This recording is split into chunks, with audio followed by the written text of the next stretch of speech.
Well, hello everybody and welcome. This is Nahid and this is the second video class in our Accelerated Growth Program. What I wanted to do today is give you an overview of our entire program. So you should have in the first video been given an introduction to the trigger log, and you should be working on that trigger log now. And while you're working on it, maybe getting lots of insights. And that's great and powerful. But now you might be wondering, well, how does this fit into the whole program? How does the program work? And what you'll notice here is a program flow chart, and step one is your trigger log. So what I'd like to tell you now is what will happen with the information that you're gathering in your trigger log. So the accelerated growth process is 10 steps. It starts with filling out your trigger log, which you're doing right now. Step two is writing a short reflection paragraph on what you're noticing in your trigger log. What are the patterns that are coming up? And what are the unmet needs that show up the most or the strongest?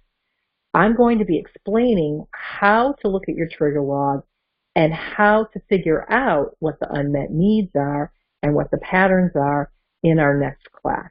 So for now, I'm just going to assure you that you're going to get a little bit more guidance on that, because sometimes trigger logs can be, well, mind-blowing, and while you're getting maybe lots of great insights, it could also be very confusing, and you might not know how to take it to the next step. But we're going to hold your hand all the way, step by step. Essentially, you're going to learn some things from your trigger log in step two, and you're going to reflect on them. And once you've gotten some clarity, you're going to use that clarity to identify an unmet need to work on. And I will be explaining unmet needs in an upcoming video. For now, let's just say that discovering unmet needs and getting them met is one of the keys to changing everything and one of the biggest keys to your growth. And I'll explain why later.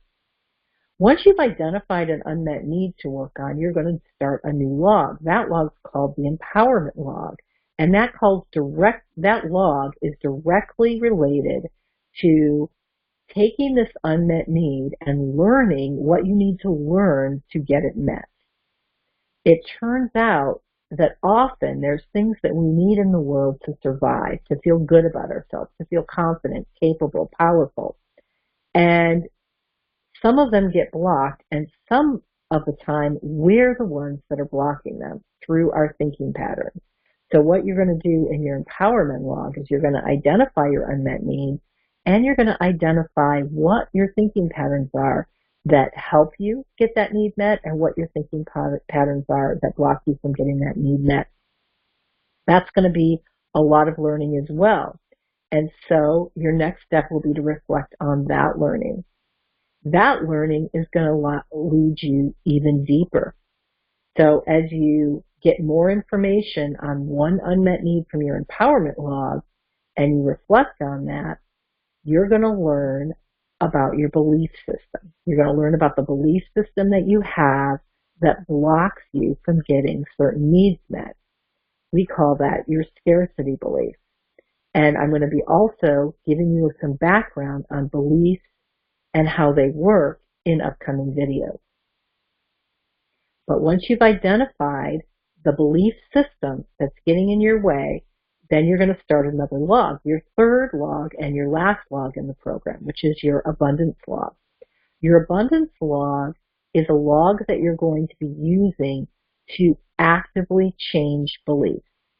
And you're going to do this by reassessing the belief, looking for new evidence in the world, and consciously going through the process of allowing yourself to change the belief, at least to reassess it. And I'll again explain tons more about this as we progress in the program. Then you'll write another reflection paragraph.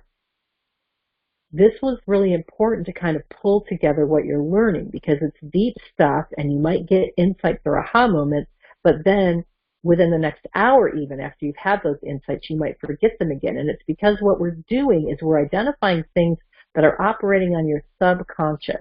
They're not unconscious, but they're things that you don't think about on a daily basis.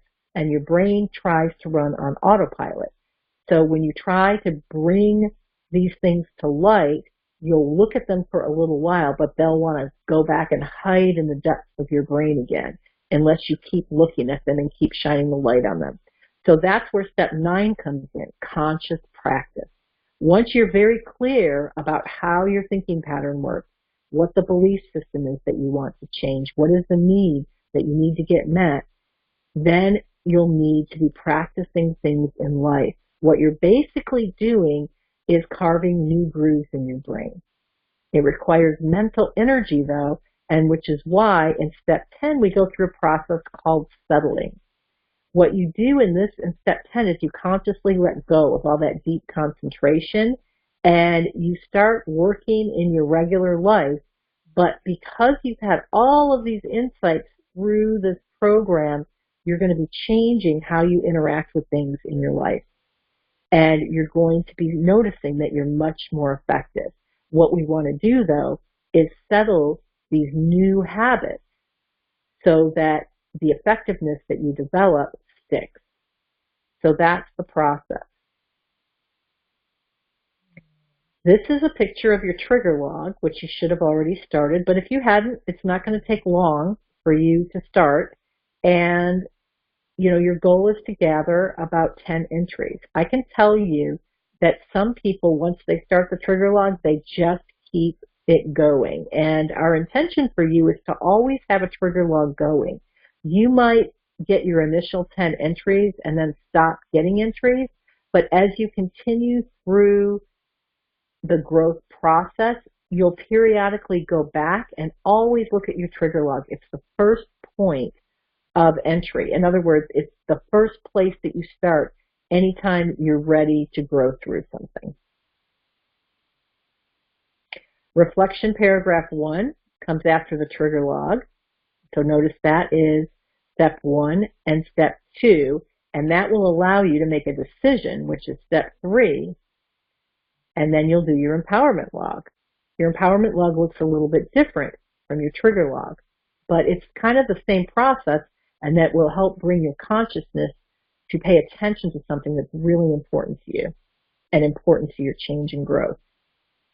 Then you'll have a reflection paragraph that you'll write after you're done with your empowerment log. So you'll notice that once you've made that decision based on the reflections you made on your trigger log, then you'll go to your power log. You'll fill out some data from your empowerment log.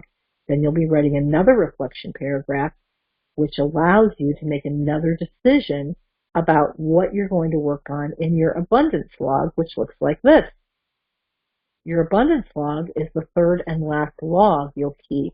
And what you're doing in your abundance log is you're gathering new evidence to change your belief system. Then you'll write a third reflection paragraph to make sure that what you're learning is ingrained. And then you'll go into conscious practice for a while, and then you'll allow all your new learning to settle. What I can tell you is that this works. This process works. Essentially what you're doing is you're taking the parts of your brain that have developed survival strategies to keep you safe when you're a child and rethinking them, just the ones that no longer serve you as an adult. It's a really powerful process. We're going to take you through it step by step, but what I wanted you to see is all 10 steps here so that you can see how it all fits together. I'm really excited that you're going through this. As always, if you have any questions, don't hesitate to reach out to me or your mentor or anyone else in the program, maybe a buddy that you're working with, to discuss it. We'll look forward to seeing you in the next class.